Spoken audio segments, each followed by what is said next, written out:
Hi. Imagine growing up calling your own mother your sister, spending your childhood with your grandparents, watching the woman who gave birth to you build a glamorous career in Mumbai, marry into media royalty, and introduce you to the world publicly and consistently as her sibling, not her daughter, as her sister.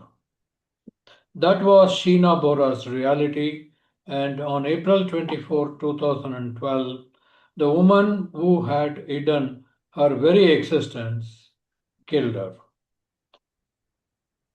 So, a very good morning to all of you, and a warm welcome to all our viewers who have joined us on the show.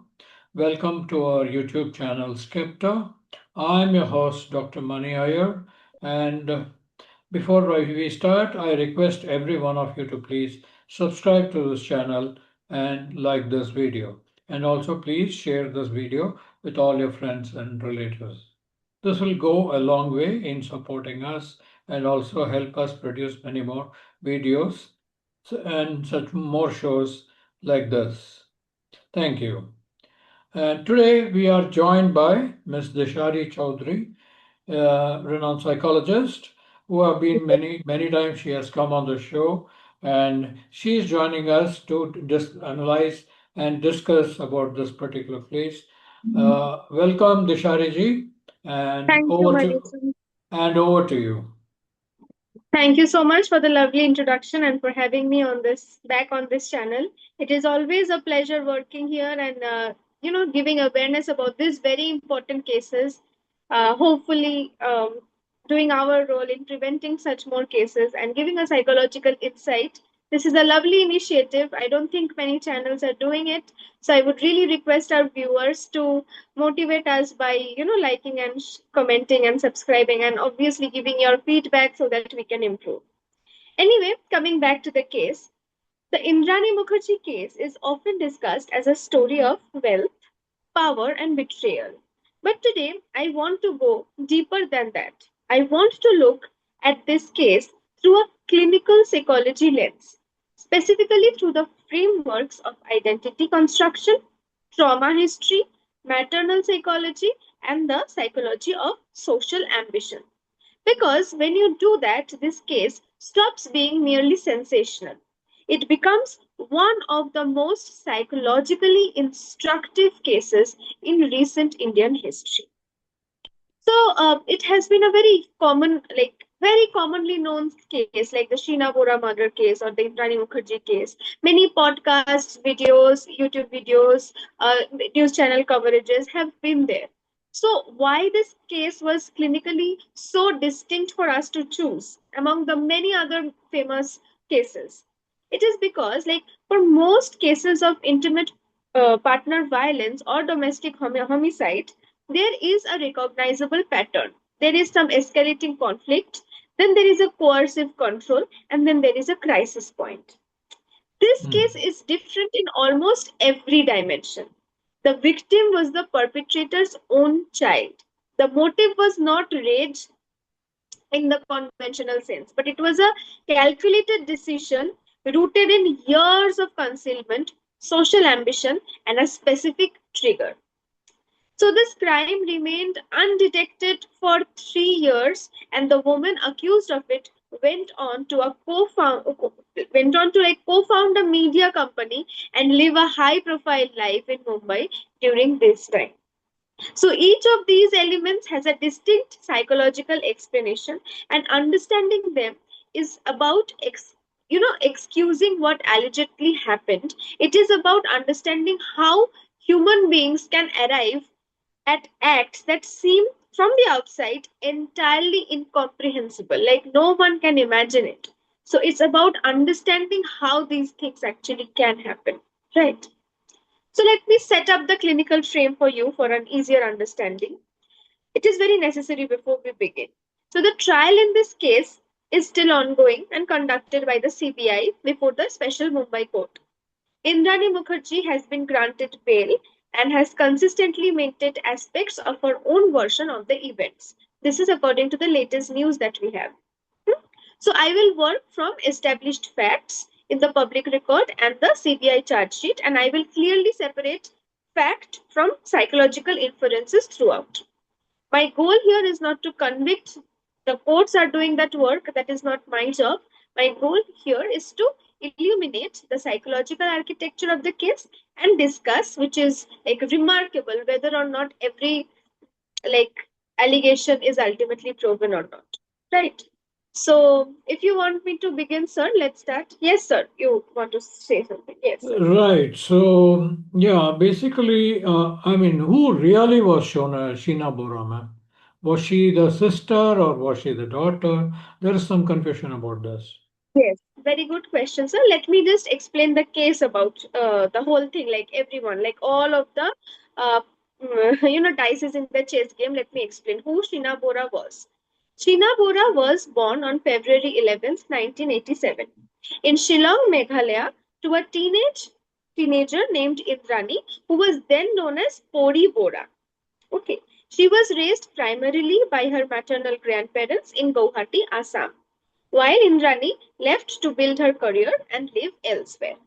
Sheena grew up knowing who her biological mother was, but the public story maintained in social and professional circles was that Indrani was her sister. So Sheena knew that, but they very deceitfully and very calculatively maintained that she would be Indrani would be called her sister in public forums.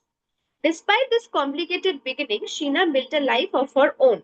She studied at St. Xavier's College in Mumbai, earned a BA degree, and went on to work as an assistant manager at Mumbai Metro One, a Reliance infrastructure company.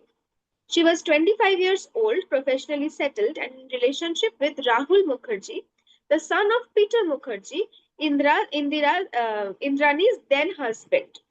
Okay, so which made Rahul in practical terms Sheena's stepbrother. Stepbrother. Yeah. So it is a bit complicated, but also a bit funny at the same time. So now the question can be, who was Indrani Mukherjee? So uh, she was born in Guwahati and her name was Pori Bora, as I mentioned. And around 1968 to 72, her birth year is actually not very clear. Different places have different information. So it is a disputed detail. So Indrani's early life was marked by significant difficulty, including by her own account, like abuse in home. So a lot of other hardships she was facing. So she left Guwahati and moved through relationships and over the following years reinvented herself completely. First as Indrani Bora, then as Indrani Das, then Indrani Khanna, and after her marriage to Sanjeev Khanna, and finally Indrani Mukherjee after marrying media baron Peter Mukherjee in 2002. So with Peter, she co-founded INX Media in 2007 and served as the CEO. She had effectively built a public identity as a sophisticated, high achieving media executive, an identity that had no visible room in it for a teenage pregnancy or for a daughter who was of the same age as her professional ambitions. So she made a completely different identity, which was with glitz and glamour. Right. So, yeah. Yes, sir. Lishariji, this concealment has been going on for a long time, it looks like. Yes. What True. would have been the motivation, if at all, if there was? uh, Yes. What could have So, been the what motive? Yeah, right. So, what could have been the exact reason for this long concealment? For years before the murder, Indrani had maintained the fiction that Sheena was her sister. This was not a short time white lie, it was a sustained, multi decade social performance. So, friends, colleagues, and her third husband, Peter Mukherjee, were reportedly unaware that Sheena was Indrani's daughter. When Sheena and Rahul began their relationship, Indrani allegedly told Peter that Sheena was a distant relative, not her daughter, and certainly not Rahul's step sibling.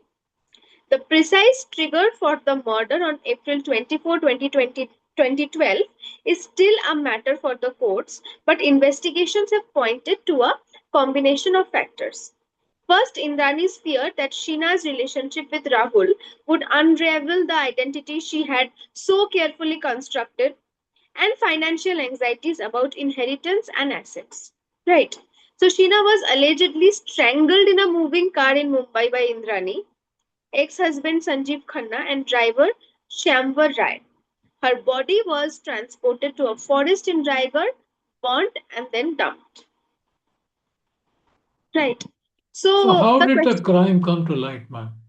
yeah, How? the, yeah, good question. So the murder was discovered not through investigation, but through accident. Actually, no one was investigating it. It was an accidental discovery.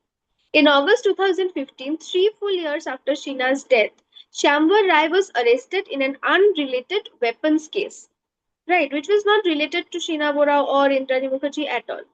So, under interrogation, he disclosed his role in the Sheena Bora murder. A burnt, partially decomposed body that had been discovered in Raigad in 2012 and remained unidentified was now matched through DNA testing to Sheena. Indrani was arrested on August 25, 2015. Sanjeev Khanna was arrested the same week. Peter Mukherjee was arrested in November 2015, charged with conspiracy. The trial began in 2017. Rai turned approver for the prosecution. Indrani was granted bail by the Supreme Court in May 2022. After more than 6 years in custody, the trial still continues. So that is why, in the very beginning, I told you that even after committing this heinous crime of killing her own daughter allegedly, she was continuing to live the life of glitz, glamour, and all things posh and nice for many years until it was finally discovered in an unrelated case. Hmm. Okay. So now, would you like me to sort of explain about the psychological profiling of the victim? Yes, ma'am. We would Yes. like to have a psychological profile of all the people involved, the victim as well as the perpetrators, and the circumstances under which this all happened. True. So let's start with profiling the main victim, which is Sheena. So, the psychological position of a concealed child for so many years, almost decades. So, to understand Sheena's psychological position, we have to start with a simple but profound question: what does it do to a person to grow up knowing that her mother has erased them from public identity? To know what you are not allowed to be her daughter in front of other people can be so devastating, right? Like, if Yes, suppose your mother says, no, don't tell anybody that I am your mother, tell everyone that I am your sister, even if they like really really are close to you, you cannot like open up this reality, like the reality of being a daughter of someone. So actually having a mother but still having to live this life as an orphan, without a mother, without a father. So, psychological research on children raised with identity concealment, children of parents who deny or hide their relationship, consistently documents a specific set of affects, which are a chronic sense of illegitimacy, difficulty forming stable attachment bonds later in life, confusion about one's own identity and worth, like social worth, and tendency to either idealize or deeply resent the parent who has done the hiding. So the fact that Sheena appears to have maintained contact with Indrani despite these arrangements speaks to an incredibly complex emotional dynamic, one where love and hurt can coexist for years without resolution. So Sheena's relationship with her mother, simply we would have assumed that she would have shunned her mother. She would have never met her because of this extreme anger and rage. Like, how could you like not even say to the world that I am your daughter? If you are rejecting me in this manner, then I am also rejecting you. Many people would do that. However, it is a very emotional, like complex emotional dynamic. Why did I say that? Because in spite of this anger and rage towards her mother, she still had very much emotional bonds with her, for which she continued to be in contact and be like meet her and then try to be in contact with her. Right. So now we have to also understand the Sheena's relationship with Rahul Mukherjee. Someone she must have known on some level occupied a complicated social position relative to her. also reflects a kind of emotional complexity that tends to characterize people navigating very uncertain family structures. Right. She was, in some sense, building her own life in the way only available to her, quietly, without acknowledgement from the person whose acknowledgement should have mattered to her the most, who's like a mother's acknowledgement, like a family's acknowledgement. But she was quietly building her own life and fighting her own battles, like doing everything by herself. Hmm. So now, after profiling Sheena, let's understand and profile, psychologically profile Indrani, who was the perpetrator, or at least the alleged perpetrator of this case. Right. Though Indrani Mukherjee's psychological profile is one of the most clinically interesting aspects of the entire book, as I was studying more about it and doing my research and making my notes for for this, I was actually amazed as to how psychologically diverse and psychologically distinct her details were. And I want to approach it carefully because it involves both documented facts and unverified claims she herself has made. So, what is documented is this: she was born into a difficult circumstances in Guwahati, had children at a very young age, left, changed her name, changed her story, built a career from scratch, married 3 times, co-founded a media company, and became a prominent figure in Mumbai's elite social world. This is, in any frame, a remarkable social and professional ascent from nothing to almost everything. Right? Now, what Indrani has alleged is this: that her pregnancy with Sheena was a result of a sexual abuse at the hands of her own father. Yes, I want you to take that in for a moment. This allegation has never been proven. Her family has disputed it, and the courts have not made findings on it. But it is psychologically significant as a claimed experience because, if true, it would locate the origin of the concealment not simply in social ambition but in traumatic secret that the entire family was complicit in burying. Right? Then actually her mother would also be her sister, if the claim that she made on court is true. But we are yet to find that out. And Now, her father was never revealed, madam. Who her yeah, father was is not publicly known. no, no, it is not very much.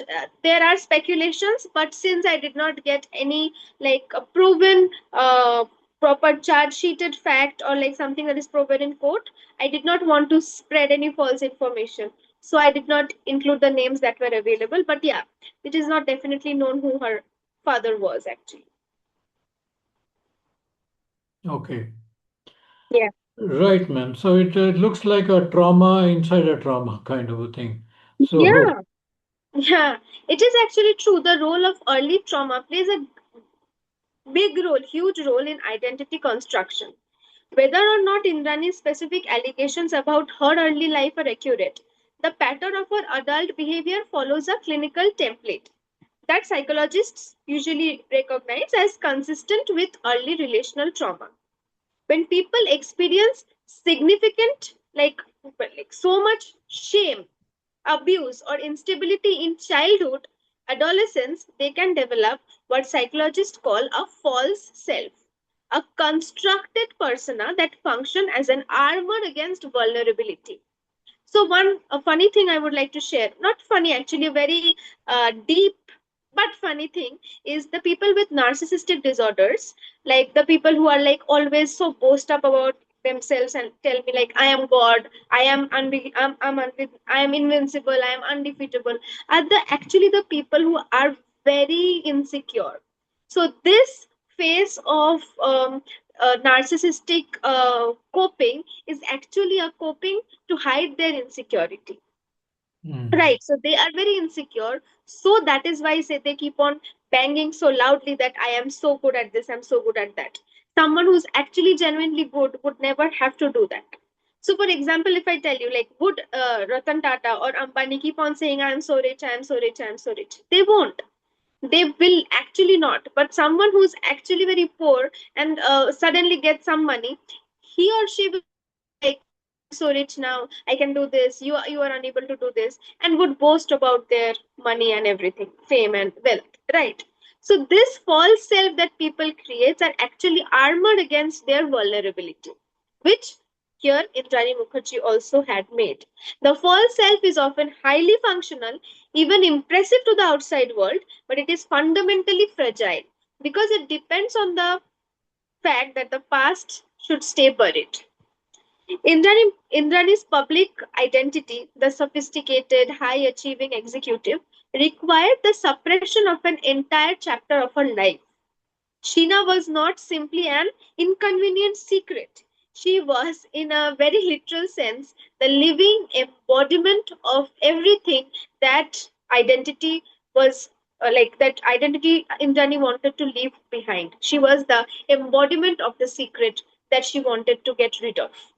This is not a justification for anything. It is just a psychological map of the pressure that may have been building for decades. Right. So now let's Yeah. talk about the, as we understood the profile of the, yes, sir. Were you saying something? Sorry to interrupt. Yeah, I mean, it is like the tension and that thing has been building over a period of time, Yes. and almost like when she just was about to marry her, in the planning stage of marrying Rahul, that Yes. everything come came to kind of came to. I mean, it came to a critical stage. That's what I'd say. Right, exactly. So now that we have understood the profile of the victim, the profile of the perpetrator or the alleged perpetrator, now let's understand the circumstances, like what actually triggered this extreme heinous act. So by early 2012, multiple pressure points appeared to have converged. Sheena and Rahul's relationship was established and possibly moving towards a more formal future, which would have made the concealment of this mother daughter relationship increasingly more difficult to maintain. Sheena had, by some accounts, raised demands about financial support, and the constructed identity that Indrani had built was potentially, for the first time, genuinely at a risk of collapse. Psychologists studying what are called the precipitating events in extreme violence find a consistent pattern. The actual triggering incident is rarely the first or only pressure. It is the point at which multiple long standing pressures converge and the person concludes, consciously or not, that there is no other exit. This does not mean the decision was inevitable or that it was correct or that it was not a choice. It means understanding it requires looking at the entire landscape, not just the day that it happened. No, it looks like something like the last straw on the camel's back, Exactly. but it's in a negative, a very negative kind of way. Yes, the what to say, the hill of gunpowder was getting stored over time, and it was a huge hill. Now the last matchstick was this trigger that happened, but the matchstick would have been insufficient if there would not have been a hill of gunpowder before in the first place. Hmm. Right. Right. So now let's understand, like, what is maternal filicide, because that is something that happened here, and that is, I don't think many people would be aware of this term maternal filicide, and as just because it is simply so rare, right? So let's start with the most confronting element of this case. The word for it is filicide, the killing of one's own child. Maternal filicide specially refers to a mother killing her own child. It is statistically one of the rarest categories of homicide, which is part of why it shocks us so profoundly that it violates what we consider the most fundamental of human bonds, like the maternal instinct or something that is like evolutionarily inbuilt in us, the need to care for our offspring, right? So, research on maternal filicide identifies several distinct subtypes. There is altruistic filicide, where a mentally ill parent believes that they are protecting the child from a worse fate. There is filicide associated with severe psychosis, and then there is what researchers call purposeful filicide, planned killing, where the primary driver is self preservation or the elimination of a perceived threat. Based on the publicly known facts of Sheena Bora case, the prosecution's theory aligns most closely with this last category. This is both the rarest and the psychologically the most disturbing subtype because it involves calculation rather than a emotional breakdown. It's like going completely against nature, man. It's totally against, against what is natural. You are going Yes. almost, huh? Yes, evolutionarily we are wired to take care of the offspring, not only human beings but every species more or less. Like some some species of spider, like the black widow, kill their own husband or they kill their own child. But other than that, most species are extremely territorial and protective of their own children. So it is really going against your nature to kill your own offspring. And when you are like mentally ill or psychotic, you can still blame a mental illness for that. But when you are doing so well in life, you're flourishing, you are a well intelligent like woman who has like built her career from scratch to everything. For her to do such a thing is the most heartbreaking part of it all, because it is not um, an accident or not a feat of rage or not a what to say, one moment thing that happened and she's very guilty and regretful of it, but it was a planned calculated move. Okay. So now, identity threat was a motive here, right? Like, if we have to understand the motive of a crime, like any court cases, like any court does, like, why would the criminal do this? So, identity threat was the first motive that we can simply identify, right?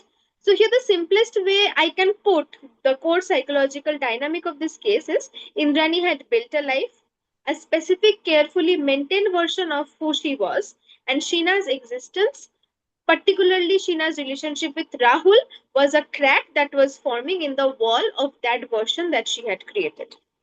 Not immediately catastrophic, but potentially, if it widened, capable of bringing everything down. Everything means everything that Indrani had built for herself. So, psychologists use the term identity threat to describe situations where a core part of how someone understands themselves and how others understand them comes under risk. Most people respond to identity threats with anxiety, defensiveness, or like attempts to manage the situation through communication. But in individuals with a very fragile or rigidly constructed identity, the response to perceived identity threat can be extreme and disproportionate. The more the identity has been built through concealment and performance rather than through genuine integration of one's past, the more threatening its exposure becomes to that person. Right? So Right. she had built this identity brick by brick, and so she was so careful about not letting. She was more territorial of this identity than about her daughter. Let's simply put it that way. She had also uh, given birth to her daughter by taking care of her in her womb and even after birth, of course, because otherwise the child would not have survived. Otherwise, Sheena would not have even made it. But she was much more dedicated to the like the what to say, the um, Her own birth of identity. her identity. Yes, Yes. She was more selfish about herself rather than empathize with her daughter. Is that she correct? birthed both. She birthed both of them, like her daughter also and her false identity also. But she was only worried and bothered about her false identity and not her daughter. Yeah, because at every stage she was giving up on her daughter. She made her to play as a sister, and Right. then right, and Yeah. ultimately I mean, if that was the alleged theory is that she killed her as well. So It looks like a very kind of a scary kind of a thing. True. And one of the even more scarier part of this case is that uh, even after the murder itself, the 3 years that followed after the murder, because that also remained concealed. During these 3 years, Indrani continued her life without a morsel of guilt. She sent forged emails pretending to be Sheena, told people that Sheena had gone to the United States, attended social events, ran a media company. This sustained concealment over years is psychologically remarkable, and it points to a level of what clinicians called compartmentalization, that is beyond the ordinary. So just like how she thought like for decades she could maintain a false identity, she similarly also thought for decades she can also maintain Sheena's being status, like Sheena's status of being alive. She can also maintain that farce dialogue or that farce act. So Hmm. compartmentalization is a psychological defense mechanisms. Defense mechanisms are what in psychology? Those are some coping strategies or some techniques that we figure out for ourselves to fight stress. Okay, so compartmentalization is also a psychological defense mechanism, the ability to mentally separate different aspects of experience so that they don't affect each other. So we all do this to some degree. Like how we behave at work, we are not like that at our home mostly. Like we are very serious and like strict or with some boundaries with proper dressing code and everything at work, but at home we are relatively relaxed and chill and like we can talk freely. So this compartmentalization we are using one personality for work and not personality I would say like one set of principles for work and other set for home. Okay. But at extreme levels, it begins to look like something else. A near complete disconnection between different selves, where one self can carry on normally, while the other self holds a secret that most people would find utterly disabling. Whether this reflects a formal clinical condition or simply an extreme expression of a long practiced coping strategy is something only, through a forensic psychological evaluation we could address. We have to really understand and take detailed interview to understand this side that whether she actually has some kind of diagnosis like what we call a dissociative identity disorder, which is shown in movies like Bhul Bhulaiya, where at one point of time she is behaving like a person who is dead and at one another point of time she is behaving like a normal wife who has gone and gotten married in India. Right. In the movie Bhul Hmm. Bhulaiya, that is. There is also many movies like Aparichit, where the person, the hero, protagonist, has three identities. One who is like the lover boy, and one who is like very harsh monster who like punishes everyone who does crime, and one who is like very timid and unsmart and a soft-spoken person.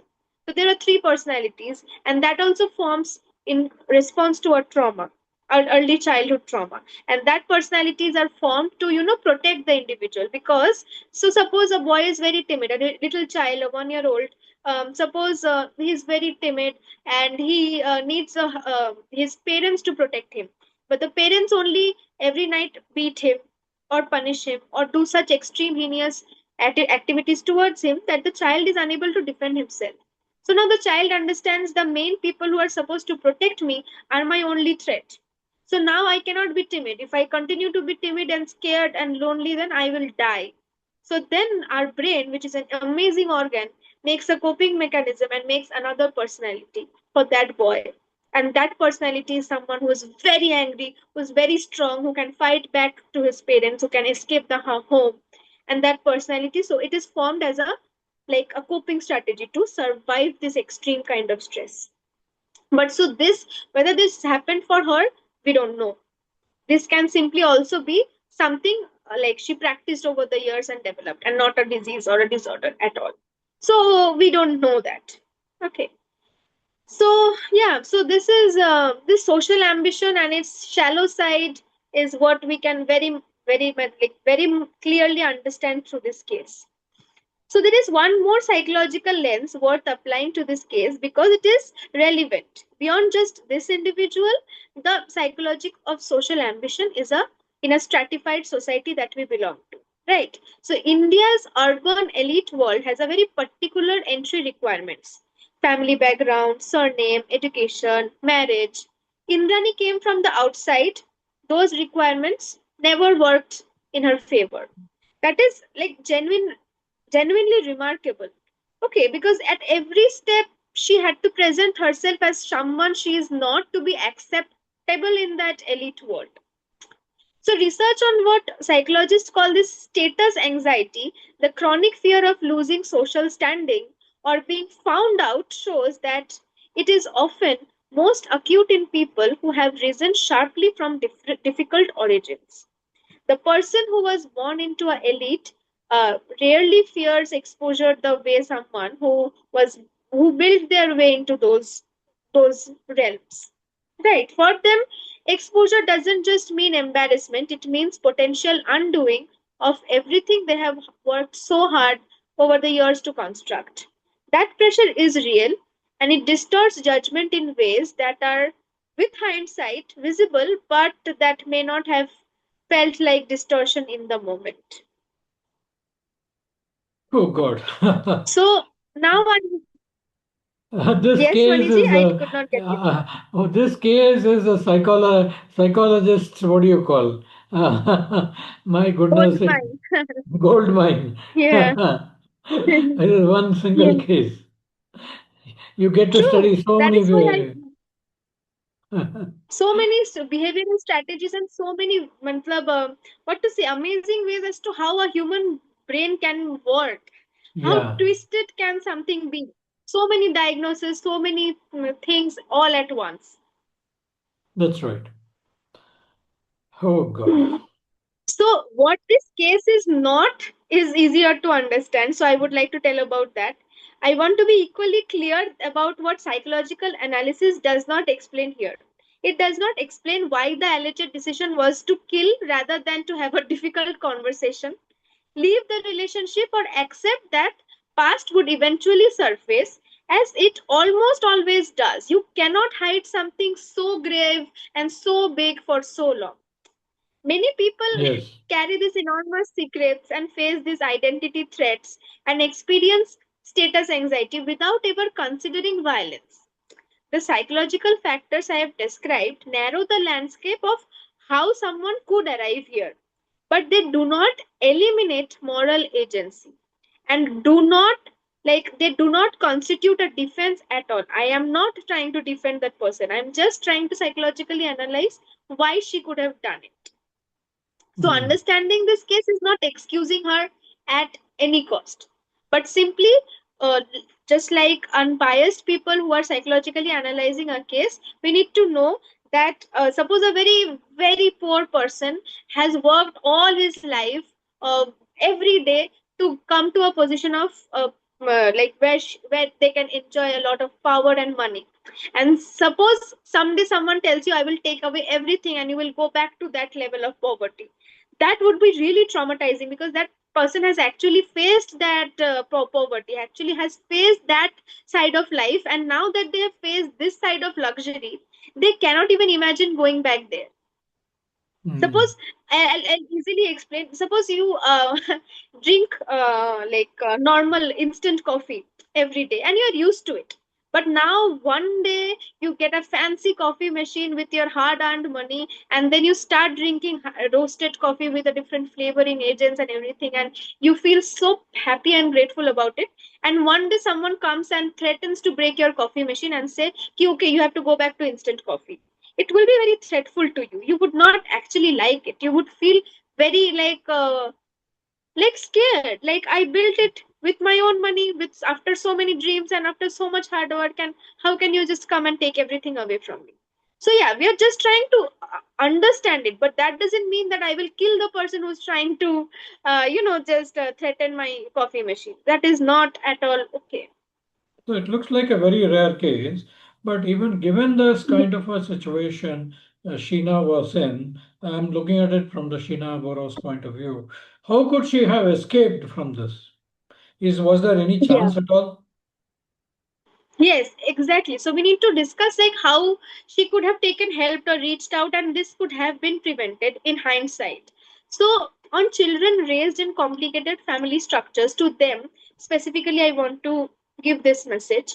Sheena's situation, raised away from her own biological mother with a publicly denied identity, is not unique. There are many children in India who are raised by grandparents where biological parents are absent or whose parentage is concealed for social reasons. This case is an extreme outcome, but the psychological impact of identity concealment on children is real and documented regardless of extreme outcomes. So if you belong to such a family where the child's true parentage is being concealed, this case is a reminder that concealment has psychological costs for the child and for everyone who is involved. It is worth reflecting on whether professional guidance might help the family navigate disclosure in a way that is honest, age appropriate, and ultimately protective rather than damaging.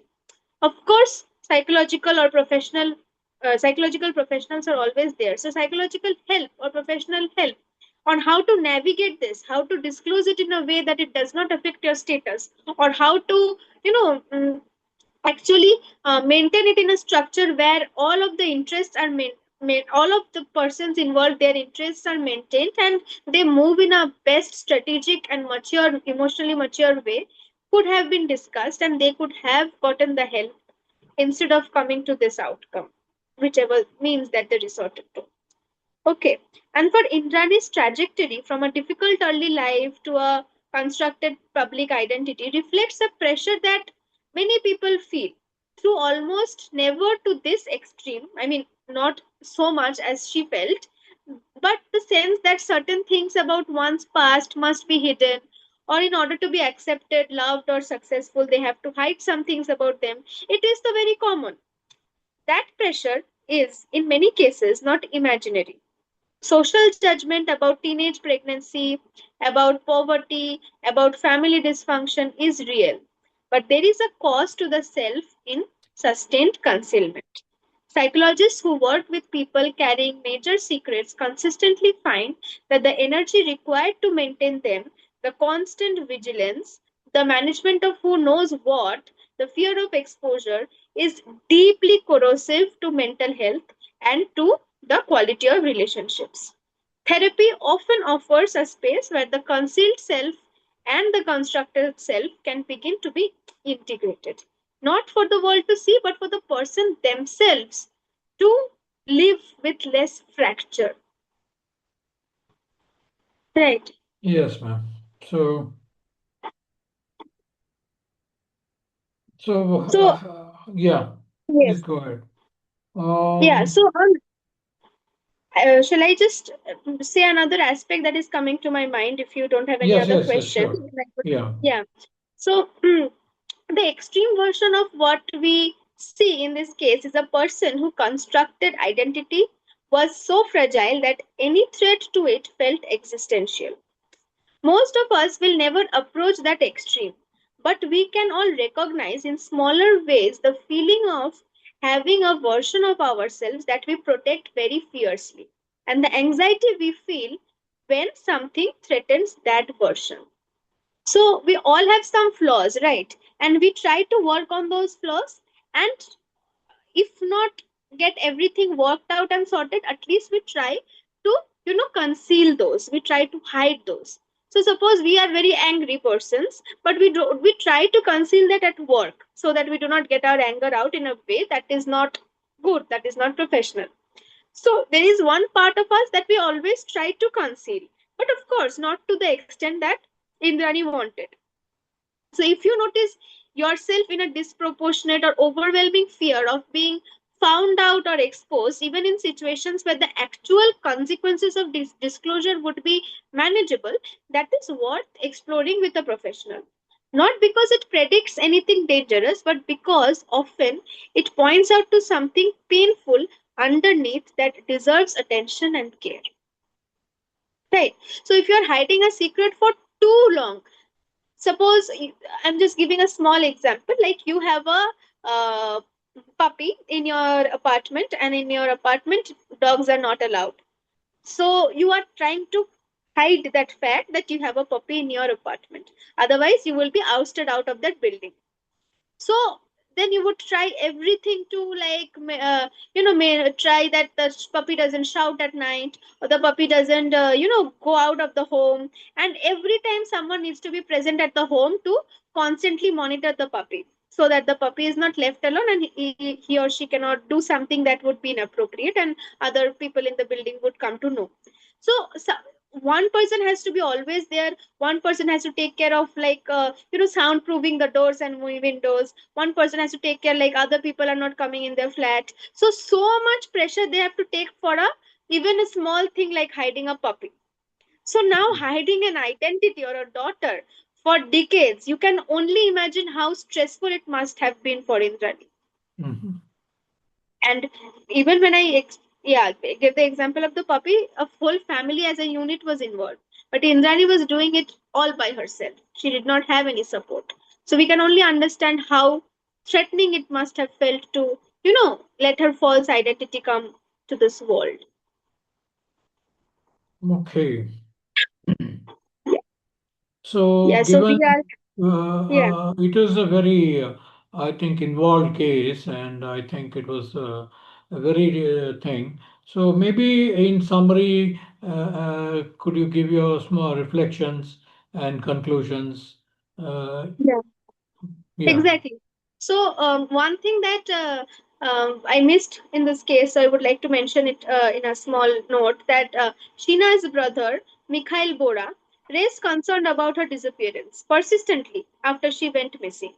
He was largely unhurt. This is a pattern we see repeatedly in high profile cases. Someone close to the victim senses that something is wrong, says so, and is not taken seriously. Sometimes because the perpetrator is socially powerful, sometimes because the concern sounds uncertain or emotional, sometimes simply because institutions are not designed to listen carefully to individuals who lack formal evidence. Mikhail's persistence is worth naming because it represents exactly what we should be encouraging. The courage to say something is wrong here, something is not right. That courage we should have. Even when the people around you move on. If someone goes silent for a long time and the official story about why they are silent is not sitting right with you and you feel something is not right, trust that instinct enough to keep asking, to keep seeking the answers as to the questions that you might have in your mind. So, having that courage for everyone is highly important in today's world. Now, as Okay. you asked me for the reflections, I would directly come to that, I think, because we are like, We are we are actually running short of time, so I running thought. short of time. That is Yeah. why. So, the reflections over which I would like to base my whole thing is like about identity and truth and where Mhm. the case stands now. The case raises a question that I think is worth each of us sitting with: how much of what we present to the world is integrated with who we actually are, and how much of it is a construction designed to manage other people's perception of us. For most of us, the gap between those two things is a source of mild anxiety and occasional awkwardness. For some people, that gap becomes central failure or central feature of life, and lives those people who live this life are in various ways more fragile and more volatile than they appear. So suppose you have come from a very low socioeconomic strata to a very high socioeconomic strata. I think owning your identity and being proud of that struggle and that that journey is what you are supposed to be. Even if initially you're not taken very, like, what to say, very openly welcomed into the elite strata, Mm. because some people would actually admire that struggle, that you have come from nothing to everything. And for that admiration, you need to be true to your identity for everyone. Mhm. Right. Second, the person who needs like psychological help should definitely go and get it. Like at least Indrani Mukherjee, Sheena Bora, both of them would have really benefited if they would have talked their thoughts out, and if they would have worked on their relationship, if there would have been some family counseling, or like at least even basic normal psychological any kind of intervention, could have prevented from this huge burst out. It could have been diffused earlier. And also, like, the people around you should have strong support systems. Sheena Bora did not have that, and even Indrani Mukherjee did not have that. So always having a positive social support system works in your favor. So I would encourage every one of the viewers, even if that is not your family and you do not get the love from your biological parents, try having friends, colleagues, social groups, everything where you feel validated, where you feel welcome, so that you don't have to keep on struggling for validation from a person who is never going to validate you. With that, I would like to end my case. Thank you all to all my viewers and listeners for listening, and I hope it was helpful in some ways. Over to you, sir. Yeah, it was a great analysis, Dishari ma'am. So it was really awesome and superb, actually. Given the such a complicated, case with complications on both sides, both the victim and the perpetrator had severe complications in their family life and Yeah. in their entire life. And given their very close relationship and how these interactions as well as things perform such a complex case and to have analyzed this in this way, I think was a really fantastic effort from your side. Thank you, sir. I think you have done great justice to this, and which nobody else might have been able to do. So thank you very much. I really appreciate your analysis today. It was like a gold mine to me as well, and I would request everyone who is interested in psychology or who is studying psychology to come and watch this analysis and see the show. So with that, I thank you very much, ma'am, for taking time off on a Saturday and coming to our show and talking about this particular case, and also for the great amount of research that you have done before coming to this platform and talking about this. So I really appreciate the same. Thank you very much, and we look forward to seeing you on another day in Thank you so much, sir. Of course, uh, it is always an honor to be here. As I have said earlier, I never knew my knowledge for psychology could have been utilized in such a beautiful manner. It is your brainchild for which we actually analyze the cases and, help. Even if we can help even one person watching the show, it really makes an impact on this world and a ripple effect that one person will, say the help another person, and that person will help another person, and like that, if we can create a ripple effect. It was all started by you, Maniji. So I'm really grateful and honored to be here and to learn in your presence. Thank you for having me. Yeah, we started together, so couldn't have started just on my own. So I also thank Dishari ji. We both of us started this together. So that is it was simply great.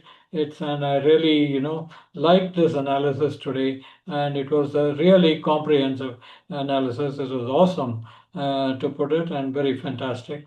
So thank you very much. See Thank you you, soon sir. on some other See you show. soon, sir. See you soon. Until then, catch you. Take care. Have a Bye great bye. day. Have a great evening, and You too, sir.